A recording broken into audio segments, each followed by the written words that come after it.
15 September waxaa asteeyay inay noqoto maalin u gaar ah dhalinyarada boqortooyada ama guud ahaan boqortooyada beesha Ajuuraan inay noo noqoto maalin gaar noo ah oo aan xusno taariikhdii iyo calankii boqortooyada beesha si aan jiilka dambe ama naga dambeeya ama kuwa naga dhaxli doona ajuuraannimada ama boqortooyanimada inay ogaadaan taariikhdooda. waxaan mar labaad ku faraxsanahay dhalinyarada quruxda badan oo rag iyo dumar ah oo xilligan u soo jeedo qadiyadda waa shay qaali ah waxa kaliya oo la ilaaliyo waa qadiyaddaas waxaan nahay qabiil la jecel yahay oo qabaa'ilada Soomaaliyeed dhan ay jeceshahay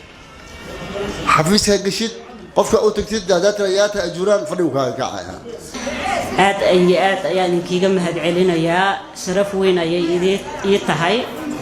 inaad halkan igu soo casuuntaan wajiyada quruxda badan leh mustaqbalkii maanta iyo bariba adinka ah marka hore u wada hawsha guul iyo gobonimo ayaan idin rajaynayaa. waxaan ka xoreynay gumaystaha Boortaqiiska oo dad ku gadan jiray Kenya iyo Tanzania iyo meesha la yiraahdo Zanzibar dad ka aruursan jiray oo Mareykan iyo Carabaha ka gadi jiray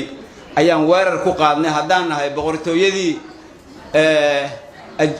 Ajuuraanee Soomaaliyeed waa ka xoreynay waa ka dulqaadnay ilaa South Africa ayaan u hiilinay. waxaan u taagannahay inaan insha Allah ta'ala waqtigeena juhdigeena iyo wax walbo awoodeena iyo maskaxdeena aan iskugu geeyno inaan walaalaheena dib isku mideyno ka shaqeyno midnimadeena ka shaqeyno wada jirkeena ka shaqeyno horumarkeena insha Allah ta'ala waxaan rajeeyo doonaa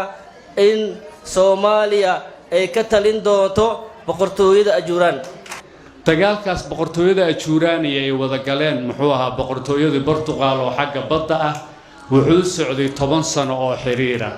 10 sano gaadiid iyo wixii dooyo ay boqortooyada lahayd aad u baaba'een garab waxaan noo noqday oo aan hadda idinka magaciina aan ku hadlayaa Ajuuraan weyn aan u mahadnaqayaa boqortooyada Cusmaaniyiinta nimankii ahaa Osman Empire oo hadda ay ka joogaan reer Turki way mahadsan yihiin reer Turki. waa la xaqiray reerkan shalay dawlad buu ahaa reerkan boqortooyo ahayn dawlad bay ahaayeen markii dawladoodii burburtayna qowmiyad waxay ahaayeen shacab ah oo ummad nabadeed ah qowmiyad aan colaad lahayn oo aan problem badan lahayn oo qowmiyad nabadeed ah ayuu Ajuuraan iska noqday.